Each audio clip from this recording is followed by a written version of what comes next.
Hi friends, എല്ലാവർക്കും സുഖമാണെന്ന് വിചാരിക്കുന്നു. രാവിലെ തന്നെ ഞാൻ ജീരകവെള്ളമാണ് കുടിച്ചത്. തൊണ്ടവേദന ആയതുകൊണ്ട് തന്നെ രാവിലെ തന്നെ ചൂടാക്കി ജീരകവെള്ളം കുടിച്ചു. അത് തന്നെ ഉടനെ തന്നെ കാപ്പി ഉണ്ടാക്കി. അത് കഴിഞ്ഞിട്ടുള്ള അടുത്ത സ്റ്റെപ്പ് ചോറുണ്ടാക്കലാണ്. വിറകടുപ്പിലാണ് ചോറുണ്ടാക്കിയത്.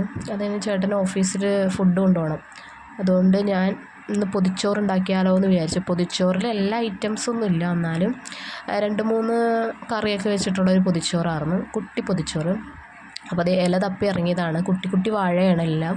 അപ്പോൾ എല്ലാം വാഴയിലും ഇല നശിഞ്ഞ് കിടക്കുകയാണ്. കണ്ട, കീറിപ്പൊളിഞ്ഞ് എല്ലാം പൊട്ടിയ ഇലകളായിരുന്നു. പിന്നെ അതിൻ്റെ ഇടയിൽ നിന്ന് നല്ലൊരു ഇല നിൽക്കണ്ടായിരുന്നു, അതങ്ങ് പറിച്ച് അപ്പാപ്പനെ കൊണ്ടാണ് പറിപ്പിച്ചത്. പിന്നെ ഇല വാട്ടിയെടുത്ത് പിന്നെ നേരത്തെ ഞാൻ ഉണ്ടാക്കിയ കോഫി കുടിച്ചു. അങ്ങനെ വാട്ടിയ ഇലയിലേക്ക് ചോറും വഴുതനങ്ങ കറി, ചെമ്മിപ്പുളി അച്ചാറുണ്ടായിരുന്നു, പിന്നെ കേരക്കറി, ഉരുളക്കിഴങ്ങ് തേങ്ങ അരച്ച് വെച്ച കറി. ഇത്ര ഐറ്റംസ് ഉണ്ടായുള്ളൂ, ഒരുപാട് ഐറ്റംസ് ഒന്നും ഉണ്ടായിരുന്നില്ല. അത് കഴിഞ്ഞ് ബ്രേക്ക്ഫാസ്റ്റ് ഉണ്ടാക്കി ചപ്പാത്തി ഉരുളക്കിഴങ്ങ് കറിയാണ്. അത് കഴിഞ്ഞിട്ട് കൊച്ചിൻ്റെ കുറുക്കൊക്കെ ഉണ്ടാക്കി. കൊച്ചിൻ്റെ കുറുക്കൊക്കെ കഴിച്ചു കഴിഞ്ഞു. അത് കഴിഞ്ഞിട്ട് ഞാൻ കഴിച്ചു. കൊച്ച് കഴിച്ച് കഴിഞ്ഞപ്പോൾ തന്നെ ഞങ്ങൾ പുറത്തിറങ്ങി പൂച്ചേനെയൊക്കെ അടുത്ത വീട്ടിലുള്ള പൂച്ചേനെ കാണിച്ചു കൊടുത്തു. അതിന് തുണി അലക്കാനിട്ട്. അത്രയേ ഉള്ളൂ. ഈ കുഞ്ഞു വീഡിയോ ഇഷ്ടമായെങ്കിൽ ലൈക്ക് ചെയ്യുക, ഷെയർ ചെയ്യുക, കമൻറ്റ് ചെയ്യുക. Thank you.